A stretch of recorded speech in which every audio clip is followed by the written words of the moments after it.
tonight on CBC Vancouver News. Okay. Watch out! It's on there. Oh my God. Oh my God. Sliding cars, afternoon drives turning into overnight commutes, and thousands still without power as snow pummels southwest BC. Always the temple doors are open. Doesn't matter what time they will come, they will get serviced. And amidst the chaos, angels emerged, the dozens of people who helped. I never expected having to fight, having to deal with so much advocacy. Plus, the demand for financial support for kids with disabilities in BC and why a bit of hope has been dashed. This is CBC Vancouver News.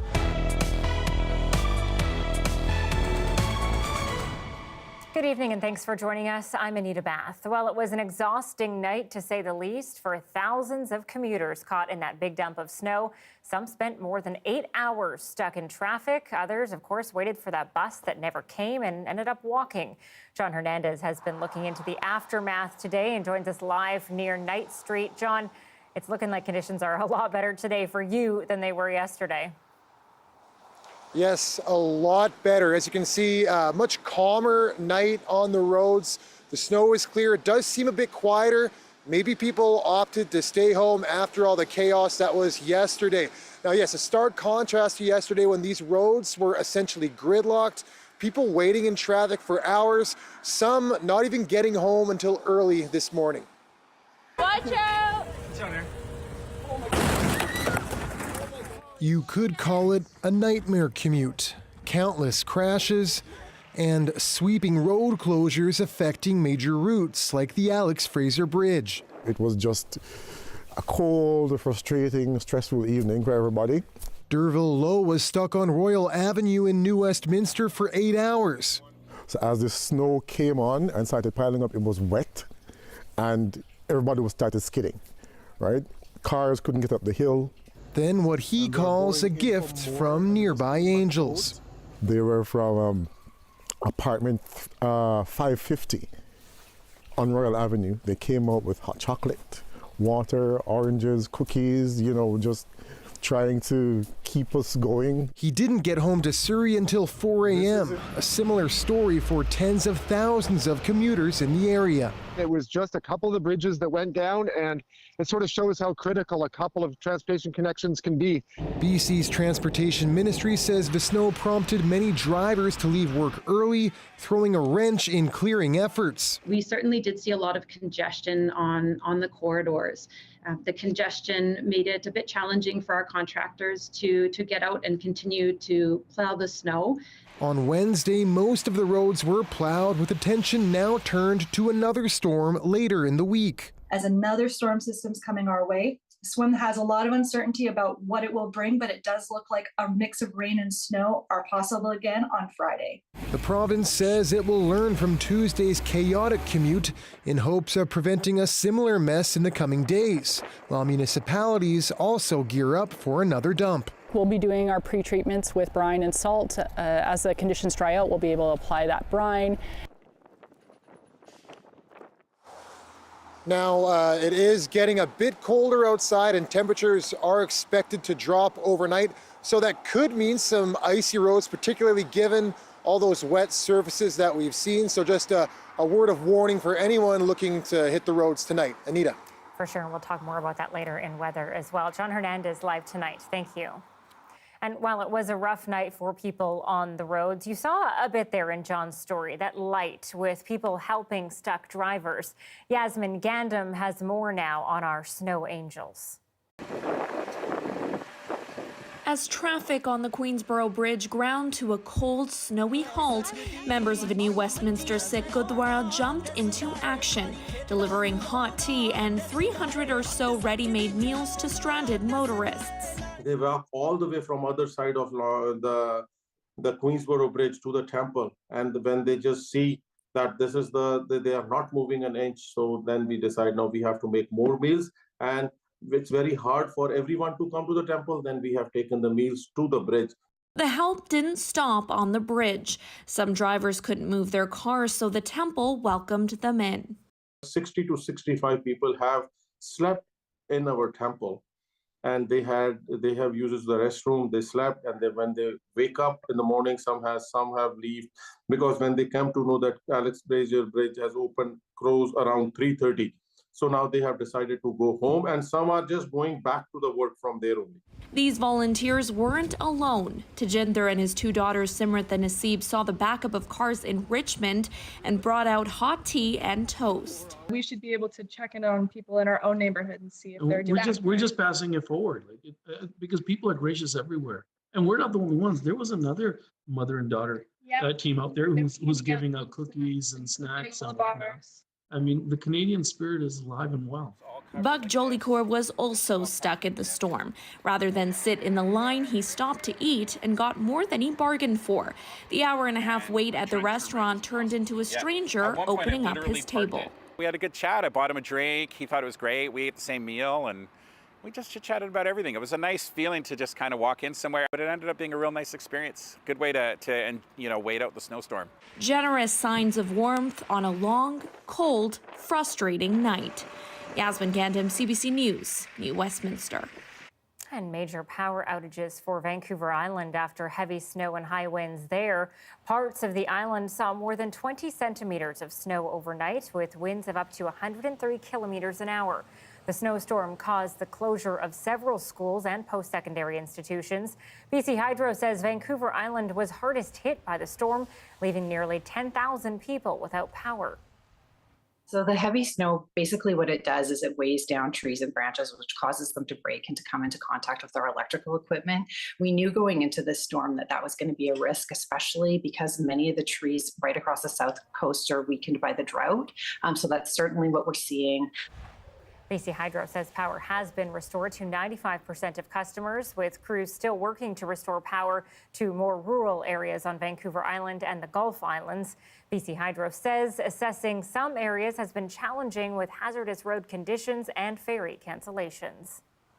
As we've shown you, yesterday's snowfall saw extreme traffic backups and chaos on the roads, of course, raising questions about why Metro Vancouver municipalities always seem to be late to clean up when snow is actually already forecast. To explain what happened, we've, of course, bringing in Municipal Affairs reporter Justin McElroy. Justin, how did last night turn into such a mess? Yeah, it always seems like the rest of Canada has a bit of schadenfreude whenever Metro Vancouver fails to deal with 6 inches of snow in a quick way. And there's a reason for that. We just aren't equipped in the same way as a lot of other major urban centers in this country. Here's a look at a chart. It shows the annual budgets for major Canadian cities for snow removal each year. And you see right here at the top, Montreal, $187 million last year. And then you go all the way down. Vancouver right there at $4 million, just a fraction of what Montreal shows. For all of Metro Vancouver, it's just $10 million. Now, of course, cities can and do go over that budget when they need to, because ultimately you do have to plow the roads. But there's just less of a system in place in this region for quickly getting everywhere with the same amount of people and dedicated infrastructure as we see in the rest of this country. Yeah, I mean, I kind of knew that, but seeing it on that chart really puts it into perspective for sure. Not a high budget at all. Is there anything besides municipal politics that impacts snow cleanup efficiency? Well, one thing in terms of how people deal with the snow also is winter tires. British Columbians, a smaller percentage of them, according to surveys, have snow tires compared to the rest of the country as well. But another one is simply, we saw it on the Alex Fraser Bridge yesterday. All of these bridges that interlock and intersect between municipalities are ultimately under provincial control, spilling into regional roads that are under municipal authority. It creates these multi-jurisdictional issues that, as one Vancouver councillor says, causes some headaches. Those interjurisdictional bridges are the ones where we have seen the problems. I mean, they talked about, that's where the blockages were. That's why we ended up with so many people basically spending the night in Westminster in their cars. So I don't know how we get around that other than making sure that the communications are really good. Carr defended Vancouver's response to the snow, and it did seem most of the problems in the region were outside of Vancouver. But when you have so many different municipalities, so many different bridges, so many different authorities overlooking everything, odds are at least one of them will fail. We certainly saw that on the Alex Fraser and maybe in a couple other places last night. Yeah, complicated web. Justin McElroy reporting tonight. Thank you. And crews do, of course, have a bit more time to prepare until that next snowfall. Let's get into that. Johanna Wagstaff is off tonight. Kuljeet Kaila has slipped quickly into Justin's place. Kuljeet, no more snow, but the big concern now is that deep freeze. Anita, that was one of the warnings that was issued for today. Into tomorrow is icy conditions for Victoria and Vancouver. Plus, we've got this Arctic wind warning coming in, really dropping temperatures and bringing more cold, not just for BC, but also pushing into Alberta. Look at the current temperatures right now, minus 29 and 28 for Edmonton and Calgary, minus 9 for Kelowna. We are going to see double digits in the minuses for most of British Columbia in the coming days as this Arctic ridge will stick around. The sun went down at 417 under some clouds, 1 degrees, minus 6 overnight and into tomorrow morning when we get up. And that's when that cold temperature is going to be. So the morning commute, there could be a chance of black ice where lots of snow is still left. So we're going to be looking into that. And then sunshine for the rest of tomorrow. But we're sitting at a high of 0 degrees for the rest of the day. How long will this continue? When's the next snowfall coming? I'll have those details coming up. We will be waiting. We'll talk to you soon. Kuljeet, thank you.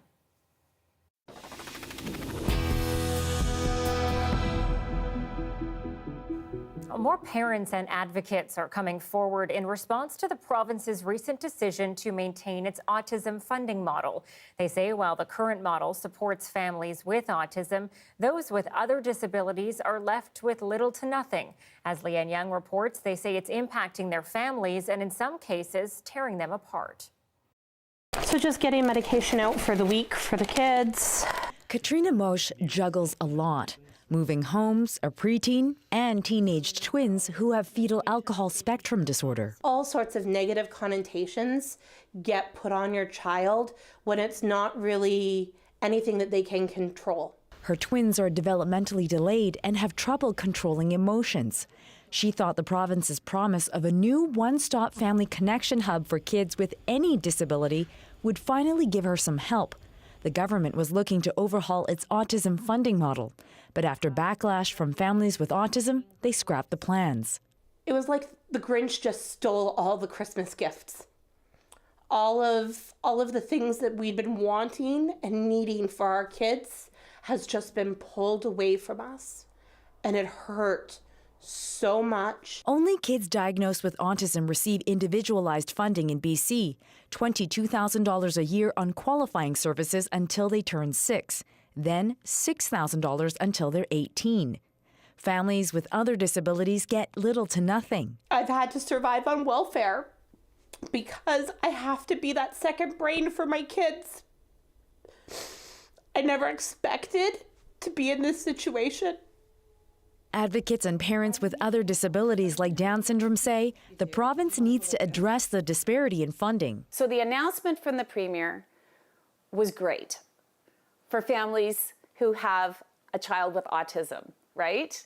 It's great, and I'm thrilled for them. Now do Down syndrome. Now do FASD. Now do every other developmental disability. This expert says there are better ways for the province to make funding decisions than just looking at diagnosed disabilities. And what we'd really like to see is that we see the child, we see their needs, we see their strengths, we see their stretches, and they get the support they need regardless of whether it's a 3-letter diagnosis or a 4-letter diagnosis. The fact that we have decided as a government to maintain the individualized funding for autism does not take away from the urgency and the priority of delivering for those kids and their families. Premier Eby has said they're looking at interim funding for children with disabilities other than autism, but no word yet when that will come. Back in Delta, My son actually really excels in science. Mosh packs up her son's room.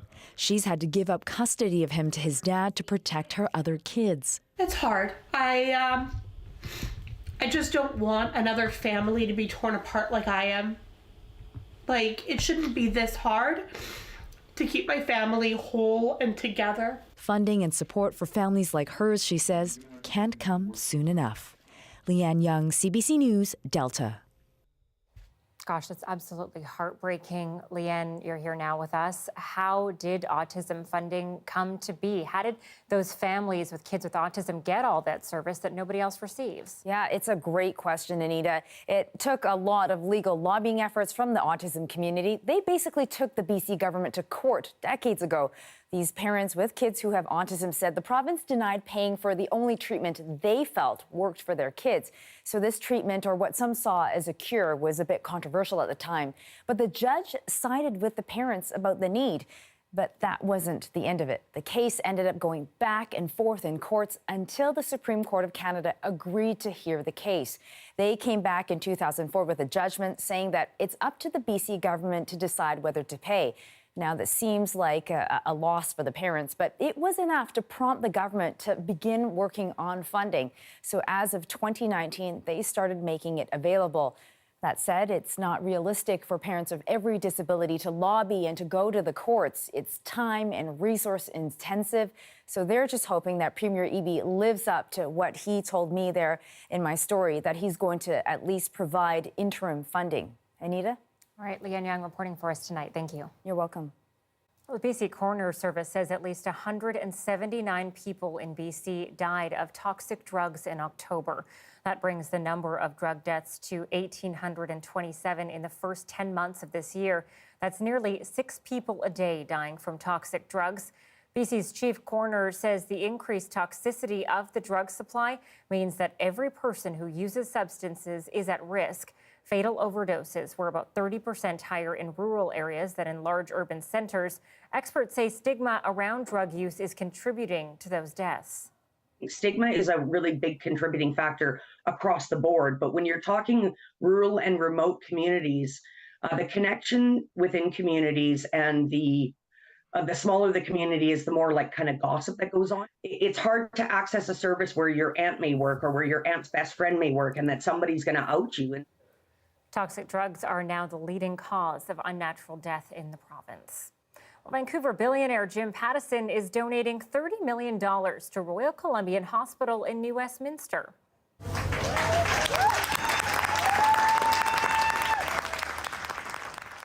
The donation bolsters work on the $1.49 billion redevelopment of the hospital and is the largest donation ever in the Fraser Health Authority.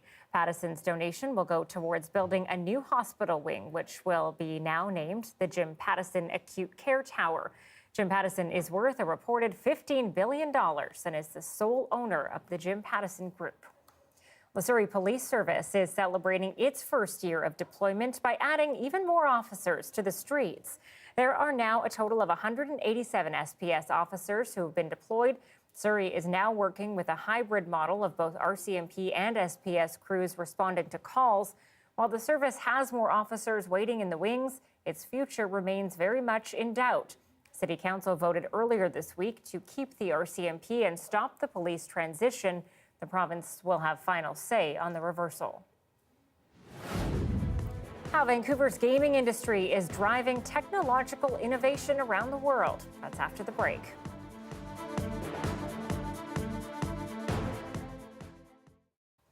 Thanks for joining us in our commercial-free live stream. Well, families in the central Alberta village of Holden were devastated when their only school closed 2 years ago because of declining enrollment. As the CBC's Madeline Cummings reports, parents responded by creating their own charter school instead. This might look like a regular school, but it's not. For one, the halls aren't busy because many students aren't actually here. That's what makes this school so different. You'll find the kids around town learning by doing, like in this community hall's kitchen. Now, looking at it, it needs to be, so this was inside that way, so this has to go this way inside that way. 61 students attend Holden Rural Academy, a new 7 to 12 charter school in Holden, about an hour southeast of Edmonton. It's the province's first rural charter school that serves high school students, started by parents who didn't want their children bussed out of town. If you take your students, your young people out of your community, there's no longer a connection anymore, and they tend to stay away. And so it furthers that deterioration of small communities. Getting a charter from the province meant parents had to prove they were offering something innovative and different. The primary thing that's unique about Holden Rural Academy is our charters focus on place-based learning. And so we are deliberately making a connection between our students, their ambitions, and the community. Just down the road from the school, a mechanic supervises Eric Wood, working on transformers at Rockabilly Blues Garage. He's learning about parts, mechanic math, and the basics of running a small business. It's more hands-on learning. It's not like where the other schools I go to, where it was sit at a table and they just talk to you. School administrators say they're expecting enrollment to grow. In fact, it's already drawing students from outside the region. That's the beauty of this. It is small town with biggest hearts you ever want to meet. And that's the beauty of every one of these guys. It's the beauty of their parents. Students say they love getting outside of the classroom and spending a lot less time on the bus. Madeline Cummings, CBC News, Holden.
Vancouver's creative tech sector is helping build what the future of the internet looks like. And the big reason why is the video game sector here in the region.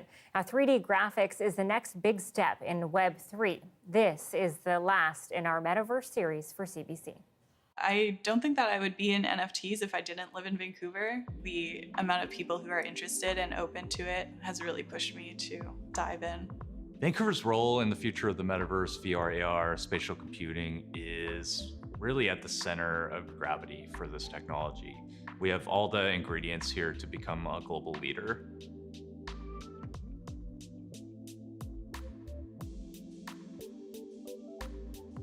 I started the Vancouver VR AR Association in 2016. No one had a clue what VR AR was. Back then, there was only about 10 to 15 companies in the space, and we saw that there was just a huge ecosystem and a huge community.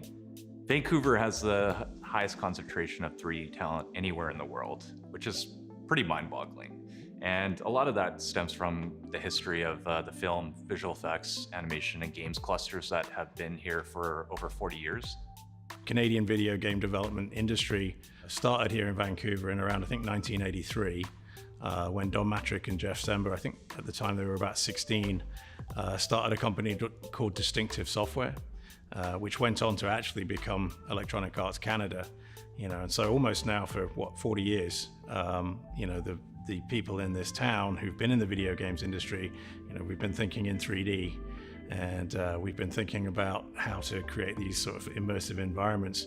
It's not an accident that Microsoft chose to put a lot of its mixed reality teams up here, knowing that they had that really sort of rich vein of talent to draw upon, most of which cut its teeth in the video games industry.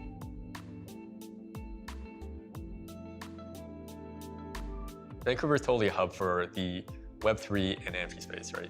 Fun fact is that Dapper Labs is headquartered here. Dapper Labs is one of the forefathers of the NFT space. So they created a project called CryptoKitties, and as part of CryptoKitties, they created this tech spec called the ERC 721 that defines what an NFT is, so that every single project speaks the same language.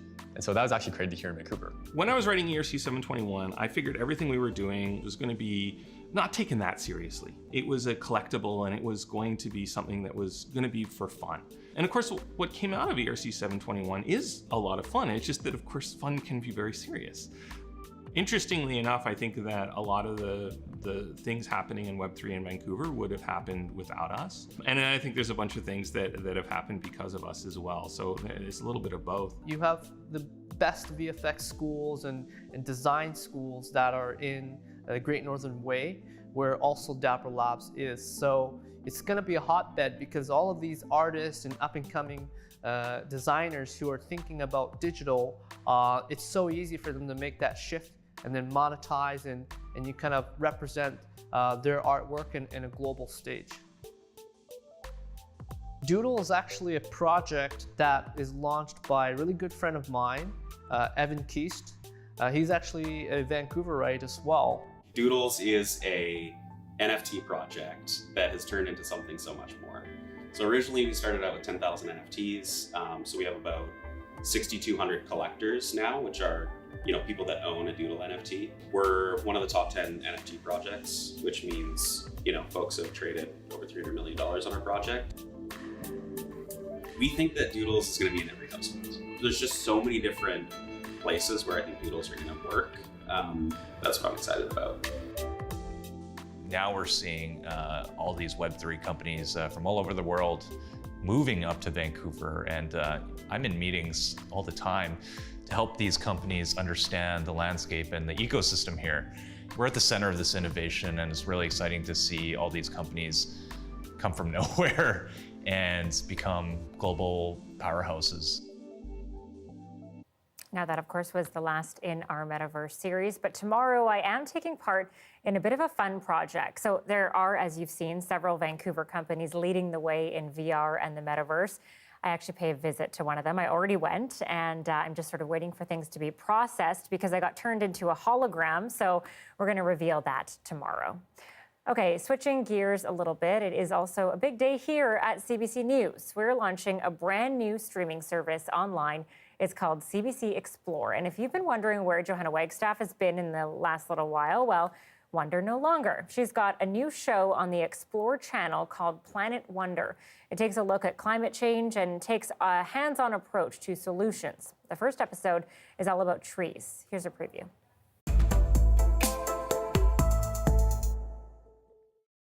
My name is Johanna Wagstaff. I'm a meteorologist and an earth scientist. Every day, I see the effects of climate change through my work, a relentless cycle of extreme weather, terrifying storms, deadly heat domes, wildfires, droughts. But I remain in awe of the natural world and how it finds ways to adapt. And that's what we explore on Planet Wonder.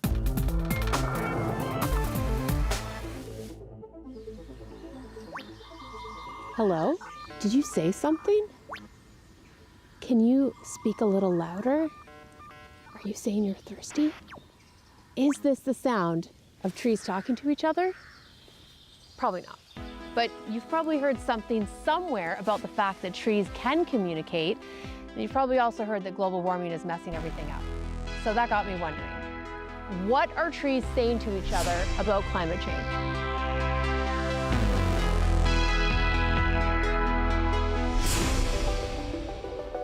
Trees play a major role in how carbon moves around planet Earth. You knew this was going to start with photosynthesis, right? The leaves from growing trees pull in CO2 from the atmosphere, the same CO2 we breathe out, and yes, the same CO2 released from burning fossil fuels. Add light and water, and then leaves turn this 3-ingredient recipe into sugars used by the trees to grow. The waste product of this chemical reaction, oxygen, is re-released back to the atmosphere. Carbon remains locked inside the tree. Actually, scratch that. Carbon is the tree.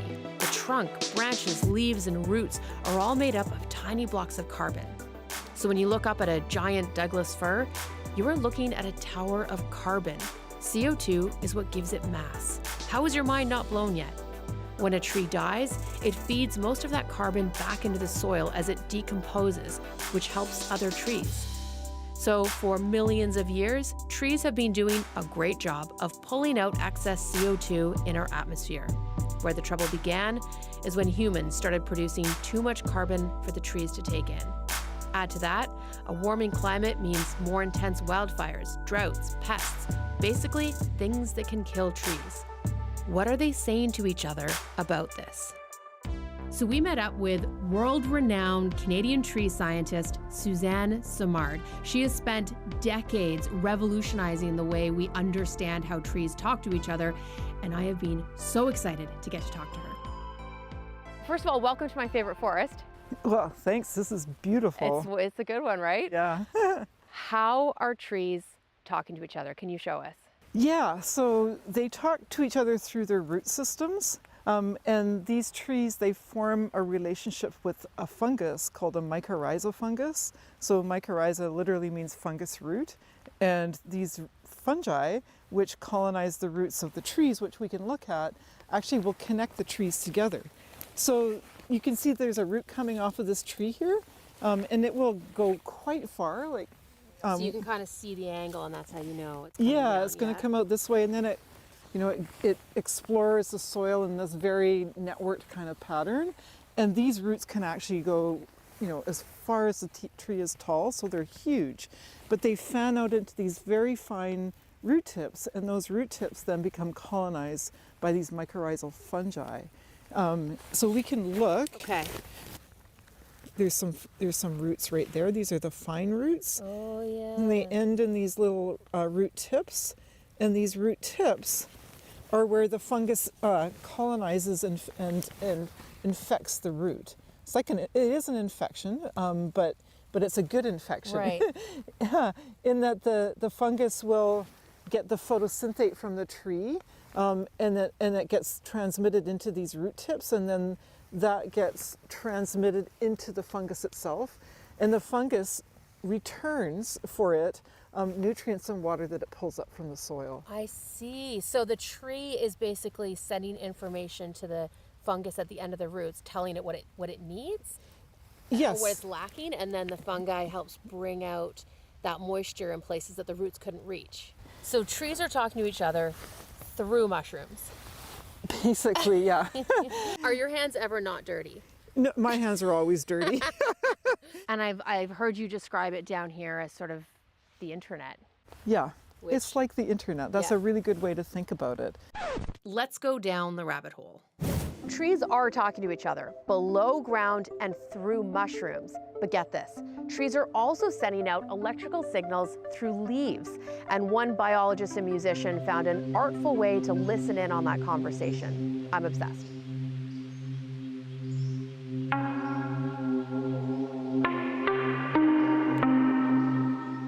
As modern biology, I'm fascinated with the sound of the present moment. I'm really interested in listening to elements of the environment, everything from changes in electromagnetic radiation to sunlight to wind to plant and fungal bioelectric changes. I feel like this moment is so alive, and sometimes we don't realize it, we sort of forget. Essentially, when I'm working with plant or fungal bioelectricity, what I'm doing is using devices to run a very small current through whatever organism it is. And as the impedance changes over time, which is kind of a surrogate for bioelectrical changes, so signaling changes within the organism, note changes on a synthesizer change, and we can listen to those note changes as music. What we're listening to is not just random reactive cellular processes, it's actually the nervous system of a plant or a fungi. Plants, including trees, have phytonervous systems, so they don't have the same elements necessarily as a human nervous system, but they're using the language of electricity and action potentials to signal behavioral changes. I find what emerges is a real collaboration between natural bioelectricity or wind or waves or sunlight and myself. We think about all of the problems that Mother Nature is facing right now, it can become overwhelming. But in the present moment, we always have a choice. And in the present moment, there's power. In the present moment, there's also hope, which is really, really important when you're trying to make a change.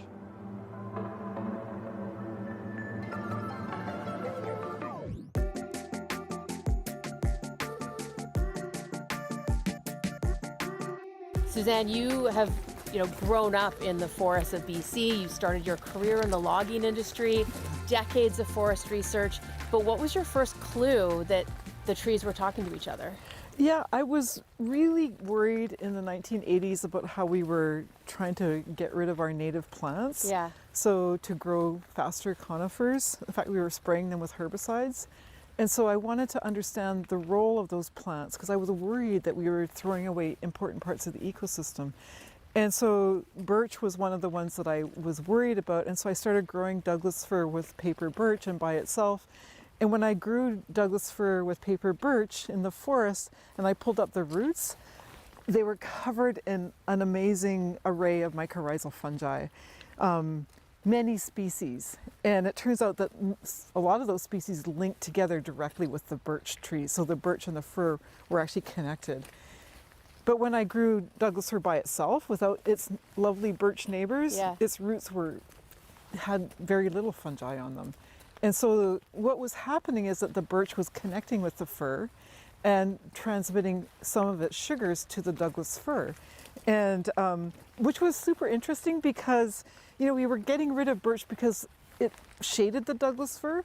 And I found that the more paper birch shaded Douglas fir, the more sugars it sent to Douglas fir, which was completely the opposite of what we were thinking, right? We were thinking that birch was competing for sunlight with Doug fir, but it was actually sharing its riches, its carbohydrates, its sugars with the fir. So that was one of your light bulb moments. That was a big light bulb moment for me. Yeah, I thought, you know, we've got this all wrong.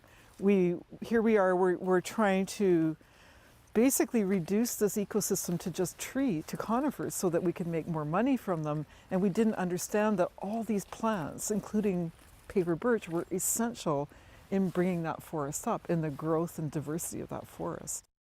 All right, a little sample from the wonderful Johanna Wagstaff. The CBC Explore channel is launched now online, and the best bet is that it's free. You can actually find it on smart TVs, on CBC Gem, and on our website, cbc.ca/news. Call it a rude interruption. An earthquake rattles piano keys and nerves in Alberta. More on the rumbling after this.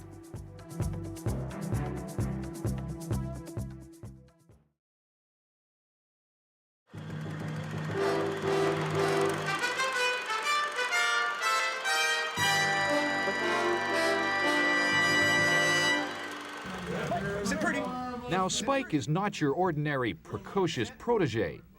He's just a very ordinary-looking terrier with a somewhat muddled bloodline. When Spike was born, his future was in doubt, and the gas chamber beckoned. But Dan Schultz came into his life, and he's been on the gravy train ever since. Good dog, Spike. Spike, speak. Speak. Say two. Are you hungry? You see, Dan found out that Spike has a way with numbers. He can add, subtract, multiply, and divide simply by barking the answers. So after many hours of training like this, the two are ready for the big time. The student body at Malspina College in Nanaimo. I'm Dan, and this is Spike. This dog knows how to count, add, subtract, divide, and multiply. 2 plus 2. 15 divided by 3.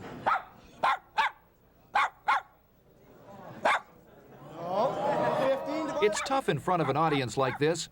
A little opening night jitters for Spike and Dan. Somebody must have a cat in the crowd. But they'll try again. Spike, 21 divided by 3.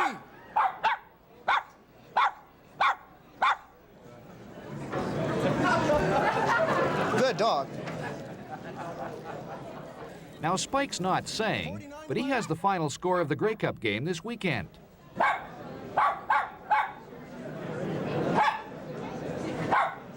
BC 28, Hamilton 29? Or 6. That can't be right. Oh well, even a dog is entitled to one mistake. Bob Gillingham, CBC News, Nanaimo. I gotta feed him, otherwise he...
classical pianist from Alberta got quite a shock yesterday as he prepared to stream a musical performance on social media.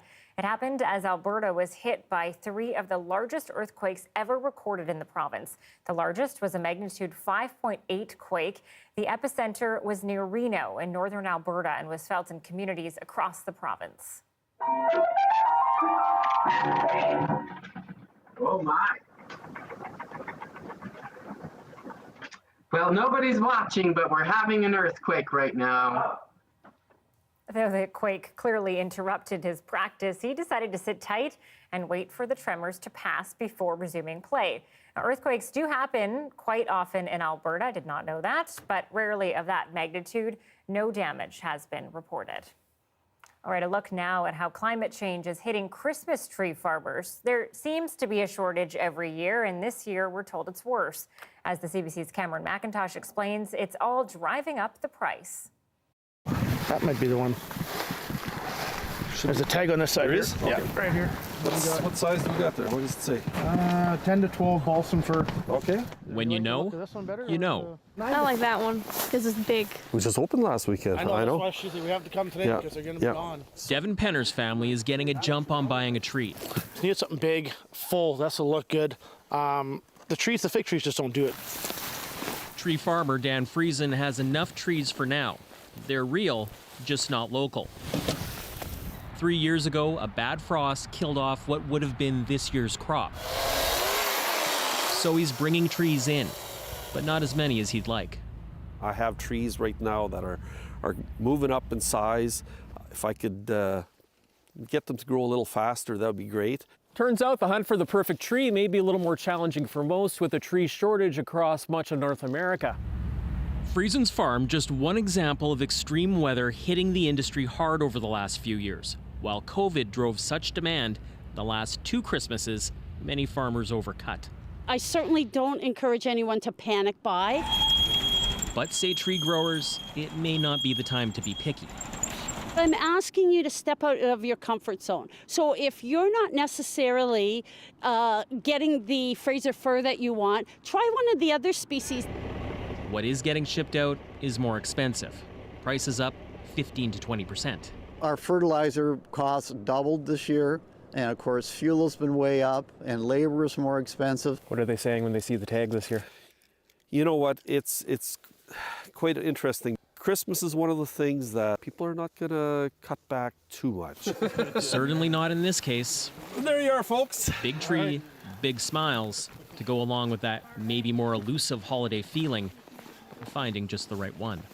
Cameron McIntosh, CBC News, near Steinbach, Manitoba.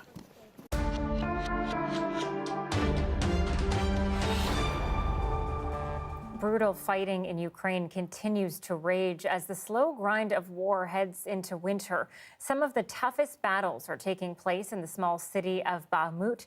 That's in the east of Ukraine, where both sides have suffered major losses. Chris Brown shows us the scope of the destruction in that city, the tolls on human life, and why both sides appear to be digging in so hard. Bakhmut has been pulverized by Russian fire for 6 long months. Despite major defeats, Russia has been unrelenting at trying to capture the city in the Donbass. Its troops are pressing closer than ever. What can we do if Putin is so stupid, said this resident, who somehow endures here. Doesn't he have enough land?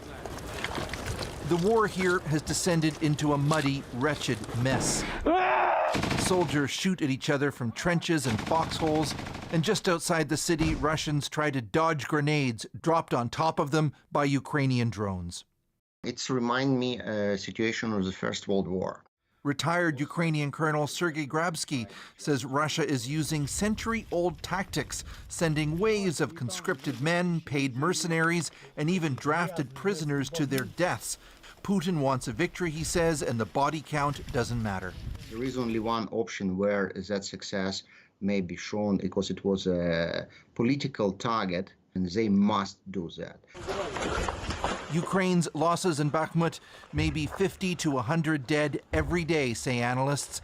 Russian numbers could be 4 times that. The situation on the front line is difficult, acknowledged President Vladimir Zelensky.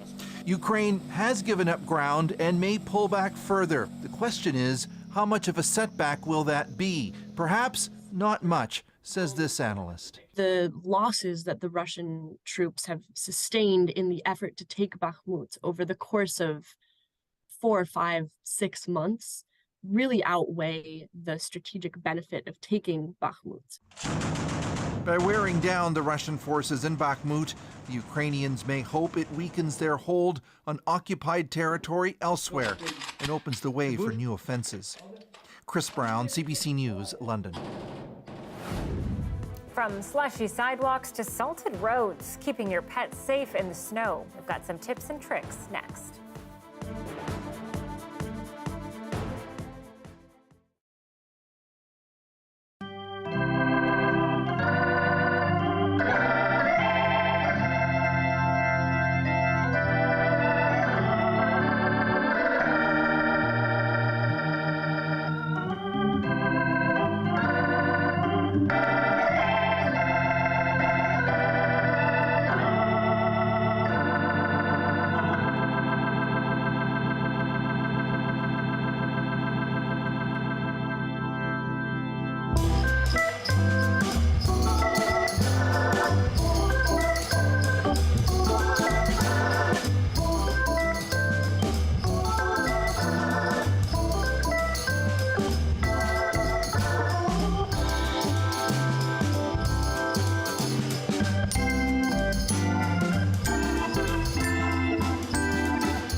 Well, if your furry friend took one look out the door today, maybe last night, and said, nope, I'm not going out, well, they may not be crazy after all.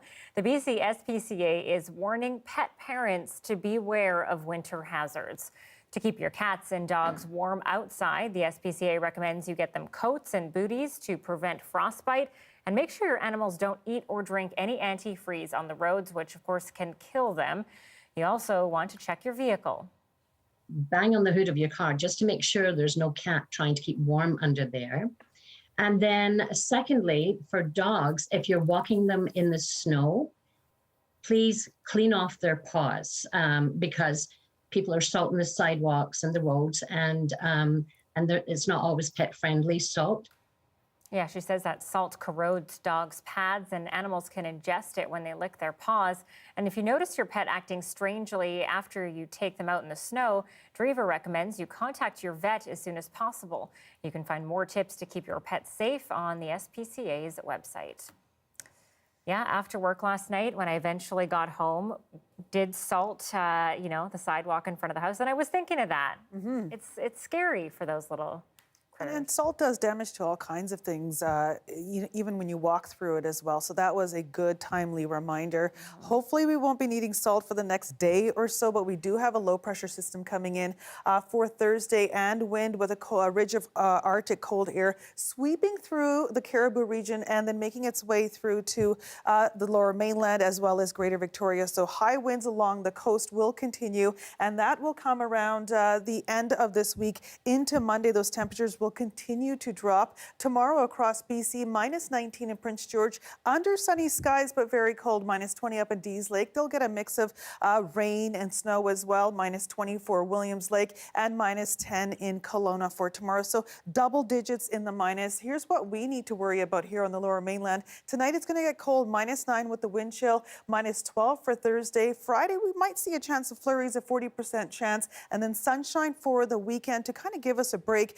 but those cold temperatures will continue into Monday and Tuesday. -4 are overnight lows, but tonight is going to be the coldest one of the week, -6. So do bundle up, and then this weekend, bundle up, but enjoy the sunshine. It'll be dry. Anita? And again, the rest of BC saying -6. Oh, no problem. Thanks, Kuljeet. You're welcome. They stand tall and are hard to miss all over the prairies, but those iconic grain elevators are fewer and far between. After the break, how some people are trying to save them.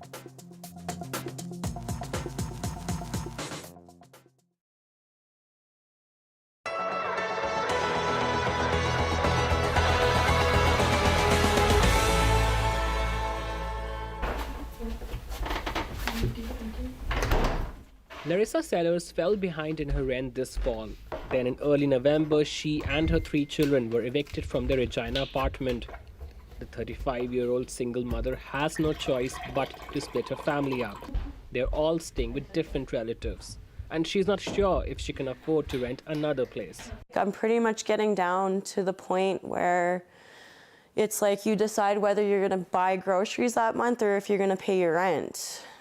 It's really, really bad, and I work. On Saturday. Sellers earns little over $3,000 a month after taxes.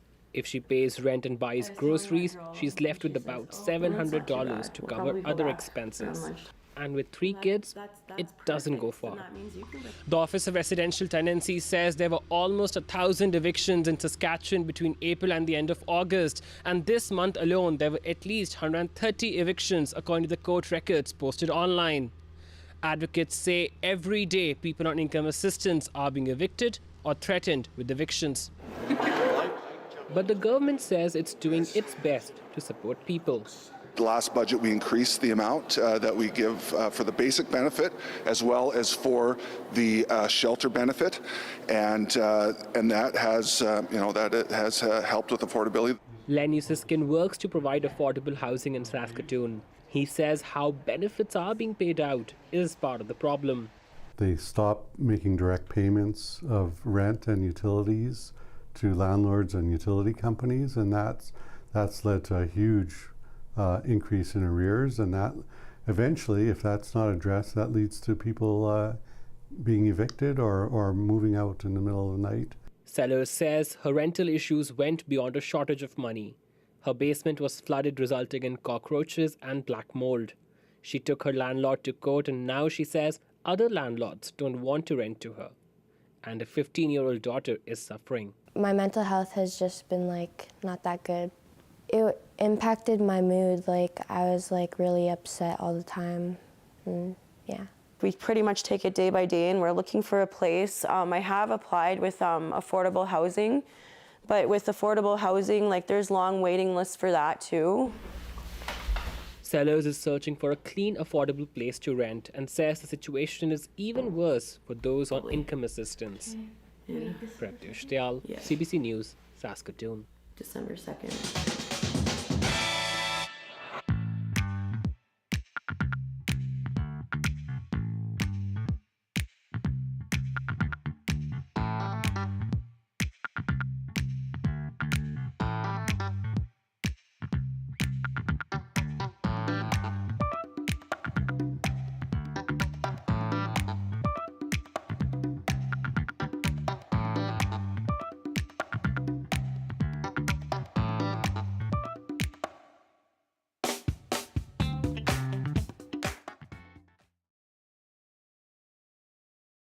How do we face these challenging times together?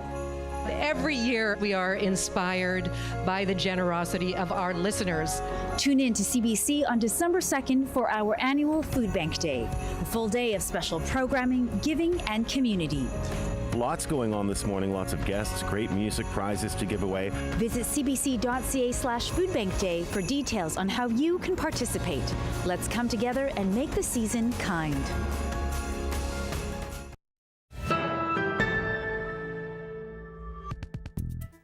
Some sad news to share tonight from the world of entertainment. Fleetwood Mac's singer-songwriter and keyboard player Christine McVie has died at the age of 79.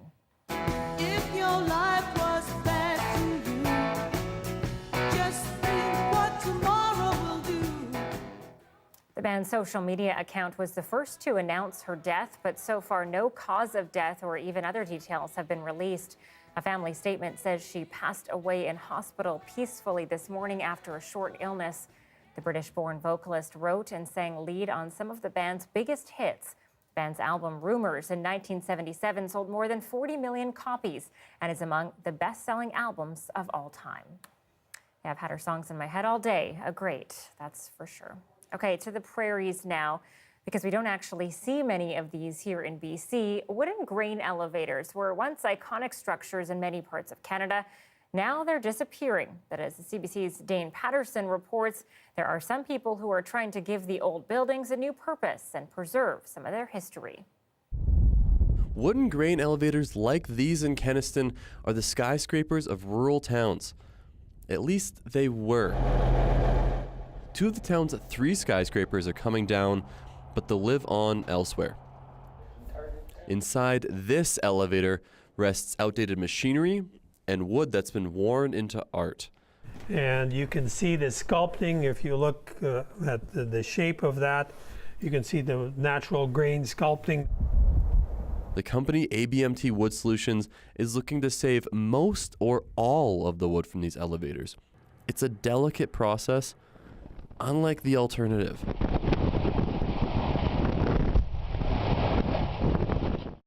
Alvin Herman's first project was tearing down this century-old elevator he owned in Milden, Saskatchewan.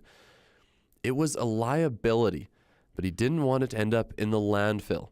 I just found myself allergic to the demolition and burning and, polluting the environment. I thought there's real salvage there.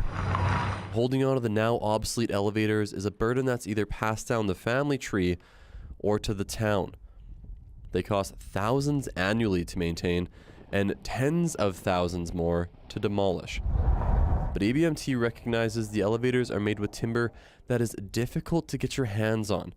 It's ideal for decorative work or construction. The massive pieces can be used for mezzanine or dance floors or new housing. So this wall behind me, this is a nail laminated mass timber wall. So imagine the whole wall cut out and then it's you add insulation to it, and then you have, let's say, 10 of those panels that are now used to reconstruct a home. So the house can be put up in panels, kind of like I guess like a Lego kit. ABMT is working on a residential 3-bedroom show home with those panels now. It's quicker, affordable, cuts back on deforestation, and has a low carbon footprint. In the future, you may be standing or dancing on a wood floor that once reached for the sky. Dane Patterson, CBC News, Saskatoon. Yeah, I don't think I've actually ever seen one of those in real life. Well, hopefully the effort to save them does go strong. That is CBC Vancouver News for November 30th. Thanks for being with us tonight, and we'll see you back here tomorrow. Good night.